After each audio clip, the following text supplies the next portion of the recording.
अगर तुम अभी सौरव जोशी के चैनल पे जाओगे तो तुम्हें ये दिखेगा कि उसकी ऑलमोस्ट हर एक वीडियो पर मिलियंस में व्यूज आते हैं। और अगर तुम उसके कंटेंट को देखोगे तो उसके कंटेंट में तुम्हें कोई मैजिकल चीज नहीं दिखेगी। वो सिर्फ और सिर्फ अपने डेली लाइफ्स को ही पोस्ट करता है। And this is the exact reason why Indian audience are the poorest.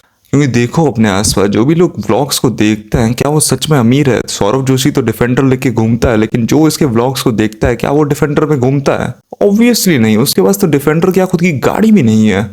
मैं तुम्हें व्लॉग्स देखने के पीछे की साइकोलॉजी को समझाता हूँ। देखो, जो भी बंदा मिडिल क्लास होता है ना, उसको बचपन से ये लगता है कि कोई ऐसा एक दिन आएगा जिस दिन मैं बदलूंगा और मेरे पास गाड़ी आएगी, बंगलो आएगा, ये सारी चीजें आएगी। एंड वो अपनी जिंदगी में सारी चीजों को भी अचीव नहीं कर पाता, क्योंकि ये सारी चीजें उसको लगता है कि भाई ये सब तो सिर्फ अमीर ही कर सकते हैं, मेरी लाइफ में तो सब बेकार ही है। और अपने उस सपने को पूरे करने के लिए वो व्लॉग्स को देखता है जहां पर उसे सौरव जोशी डिफेंडर चलाते हुए देखता है। उसको ये लगता है कि भाई इतना खुश है, इसकी शादीशुदा जिंदगी है, बहुत सेटल्ड है अपनी लाइफ में। लेकिन वो अपनी खुद की जिंदगी में झांट है। उसको भी पता है कि सौरव जोशी को देखने से उसी को पैसे मिल रहे हैं मेरे व्यू से, मैं तो कुछ पैसे कमा नहीं रहा हूँ। And this is the exact reason कि इंडियन आंटीज इतने ज्यादा गॉसिप करते रहते हैं बाकी लोगों के बारे में, क्योंकि उनको पता है कि भाई अपनी जिंदगी तो झांट बराबर है ही, क्यों ना अपनी जिंदगी को बेहतर बनाने के लिए किसी दूसरी जिंदगी को उठाते हैं, किसी दूसरे अमीर घर के बारे में चापलूसी करते रहते हैं। देखो यार, इसीलिए मैं तुम्हें समझाता हूँ कि तुम प्लीज इन व्लॉगर्स को देखना बंद करो, क्योंकि व्लॉगर्स तुमसे पैसा कमा रहे हैं, तुम कुछ भी नहीं कर रहे हो। ना ही ये तुम्हारी जिंदगी में कोई बहुत तगड़ी वैल्यू ऐड कर रहे हैं जिससे तुम अमीर बन जाओ, ना ही ये तुम्हारे कोई सगे हैं, तो फिर तुम इन लोगों को क्यों देखते हो? इवन सिर्फ व्लॉगर्स की बात नहीं है, मैं पूरे समाज के बारे में बात कर रहा हूँ जो कि दिन भर सिर्फ और सिर्फ दूसरों के बारे में गॉसिप करते रहता है। तुम दिन भर यूट्यूबर्स के बारे में चर्चा करते रहते हो, टिकटॉकर्स के बारे में चर्चा करते रहते हो कि भाई देख इसको देख, इंस्टाग्रामर्स के बारे में चर्चा करते रहते हो, आईपीएल के बारे में चर्चा करते रहते हो कि भाई इसकी टीम जीतेगी, उसकी टीम जीतेगी, मैं सट्टा लगा लेता हूँ, मैं जीत जाऊंगा। But this is completely bullshit. अपने दिमाग को खोलो, देखो आसपास क्या हो रहा है, समझो चीजों को। अगर तुम चीजों को थोड़ी सी बिगर स्केल में देखोगे, थर्ड पॉइंट ऑफ व्यू से देखोगे, तो तुम ही असल चूतिया हो। क्योंकि सौरव जोशी अमीर है, तुम अमीर नहीं हो। विराट कोहली अमीर है, तुम अमीर नहीं हो। और जो लोग ज्ञान बांटते रहता ना कि भाई तू सौरव जोशी का स्ट्रगल देख, स्ट्रगल, वो कितना स्ट्रगली आदमी है। भाई तूने कितना स्ट्रगल किया? वो तो स्ट्रगल करके आगे बढ़ भी गया, तूने क्या किया? बस उसको ये कमेंट करते रह गया कि भाई watching you since you have 10K subs. उसके 10,000 थे, आज 1 मिलियन कर दिए, 10 मिलियन कर दिए, 1 करोड़ कर दिया, 10 करोड़ भी कर देगा, आगे भी करते जाएगा। तूने क्या किया? तुम तभी भी गरीब हो, तुम तभी भी चूतिया हो। लेकिन तुम करते क्या हो कि सौरव जोशी के नीचे कमेंट कर दिया। भाई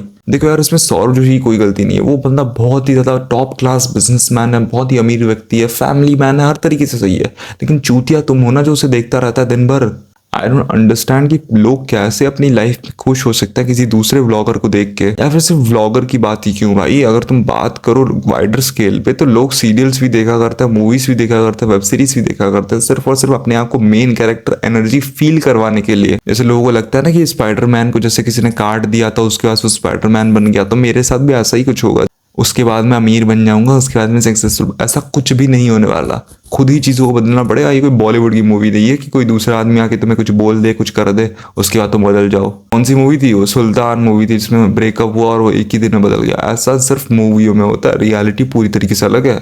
जो बंदा बहुत मोटा था और अब पतला हो चुका है, फिट हो चुका है, बॉडी बना लिया, उससे कभी पूछना कि भाई जब तुम पहले दिन जिम गए थे उस दिन तुम्हें कैसा लगा था? वो तुमसे क्या कहेगा पता है? वो तुमसे कहेगा कि भाई माँ चुद गई थी, पहले दिन पूरी दिमाग खराब हो गया था, क्योंकि बिल्कुल वर्कआउट करने का मन नहीं करता। और वही एग्जैक्ट समय आता है जब तुम वर्कआउट करते हो, तुम्हें मन नहीं करने वाला वर्कआउट करना है, तुम्हें मन नहीं करने वाला काम करने का। तुम्हें मन क्या करेगा? भाई मूवीज देख लूँ, वेब सीरीज देख लूँ, सौरव जोशी व्लॉग्स देख लूँ, ये कर लूँ, वो कर लूँ। बुलशिट है ये सारी चीजें। तुम्हें काम तो करना पड़ेगा ना। ब्लॉगर्स को देख के तुम अपना रोजी रोटी थोड़ी कमा सकते हो। सौरव जोशी ने प्राइवेट जेट भी खरीद ली, डिफेंडर भी खरीद ली, थार भी खरीद ली। तुम कौन हो? तुम हो कौन? कुछ भी नहीं उसके सामने। तुम क्या हो? तुम एक ऑडियंस हो, एक क्रैप हो, लिटरली एक क्रैप हो। जो बंदा ऑडियंस में आता है, कंज्यूम करते रहता है, वो चुत्ता ही है, हमेशा से वो चुत्ता ही है। भाई अगर मेरी बातों को तुम अगर 1% भी सीरियसली ले रहे हो ना, मेरी कृपया करके इस बात को मान जाओ, कंज्यूम करना बंद करो। इवन मेरी वीडियोस को भी रोज मत देखा करो, कंज्यूमर मत बनो। जो बंदा कंज्यूम करता है उसकी चुत्ती है, ये हमेशा से लिखा गया है भाई। समझा समझा के थक चुका हूँ।